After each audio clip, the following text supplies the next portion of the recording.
Turning now to your community focus, we are joined live in studio today by Rhode Island Attorney General Peter Neronha. Thanks so much for being here. Good to be here, Kim. So I want to start with something that broke on Friday. Your office and the state police are now investigating the circumstances surrounding a controversial $5.2 million contract awarded to the ILO group that Target 12 has been extensively covering.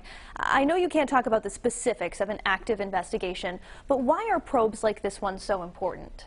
Yeah, look, I think whenever there is some concern on the part of the public that something in government wasn't done quite the right way, it's incumbent on us in the job that I have with the state police to take a look at it. Now, look, not every single case, frankly, has as much smoke as another. So, we take a step back, we look at the law, we look at the facts, and then we figure out how to proceed. I know in the past the governor's office has asked you to investigate certain things, like his former chief of staff, Tony Silva. Did the governor's office ask for this investigation? Yeah, no, I think it's really important to remember that our office always acts independently. So if I see something that I think requires a look by us, an initial look at a minimum sometimes it goes deeper, then we're going to do that. I think also there are some instances where public confidence would be shaken if we didn't take a look at something, and so sometimes we'll act in that space too. Are any interviews in this probe off limits? Oh, no, there's never anybody off limits. I've been doing cases for a long, long time. And one of the great things about the legal process is that, there's an old phrase that the grand jury is entitled to every person's evidence. Doesn't mean we'd use a grand jury in every case. But the bottom line is that we have access to anybody whose information we think is needed.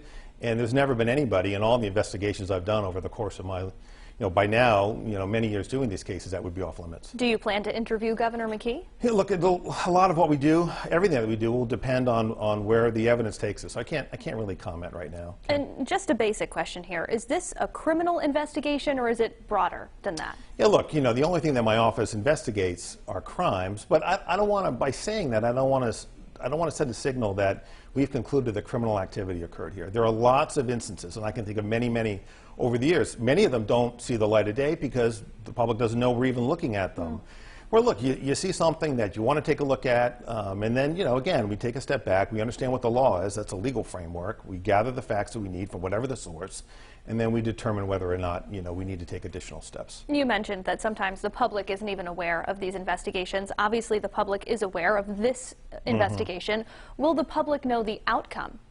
Oh, sure. Yeah, look, it's incumbent on me to share with the public the results of investigations or reviews where the public knows they're ongoing. I mean, that's one of the factors that we take into account when we're deciding whether to comment on an investigation or not. When something is so obviously known to the public that is being investigated, then we'll go ahead and confirm it. Other times we don't, for obvious reasons. Look, if a case turns out that the person who's being investigated did nothing wrong, it's hard to unring that bell. So I'm sensitive to that. We're going to do our due diligence in that matter, and we'll see where it takes us. Two other high-profile investigations that we've been reporting on. Your investigation into Tony Silva, as I mentioned, Governor Dan McKee's former chief of staff, and also DMV Administrator Bud Craddock. Can you give us any update on the status of those investigations? No, I can't, except that, the process is basically the same.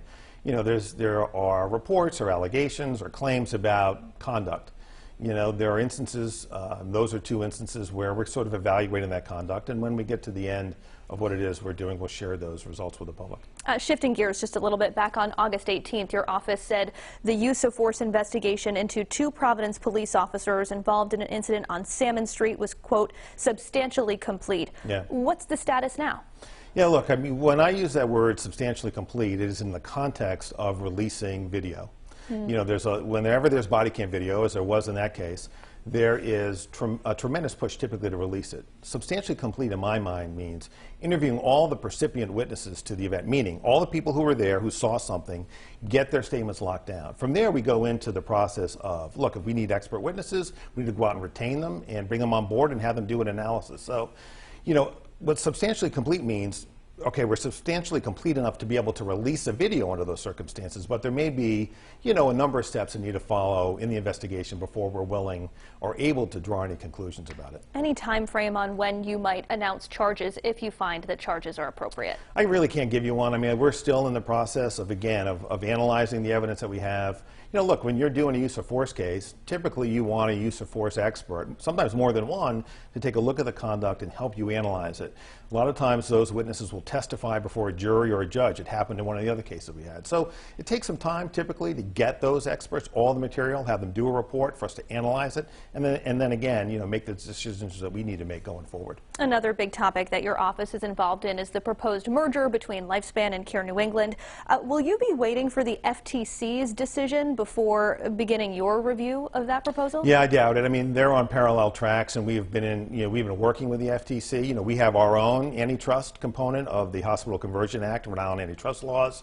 The FTC obviously has their own. We also have the entire Hospital Conversion Act process that we're also doing. So I don't anticipate us waiting for the FTC. It may be that we coordinate whatever decisions we make if we get to that point. Remember, we have to get to the point where everything in front of us is everything that we need, and we're not there yet. So there are a number of steps still to go before we're in a position to make any decisions. And just quickly, before we let you go, we let our viewers know about this yesterday. Tonight you're holding a virtual forum on police body cameras.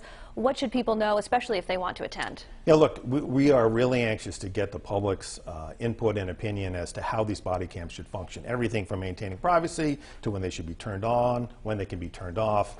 Public disclosure, we talked about that a little bit. There's a lot. Body cameras can help tell a story about what happened. They may not tell the whole story, but they can be a critical part of getting to truth.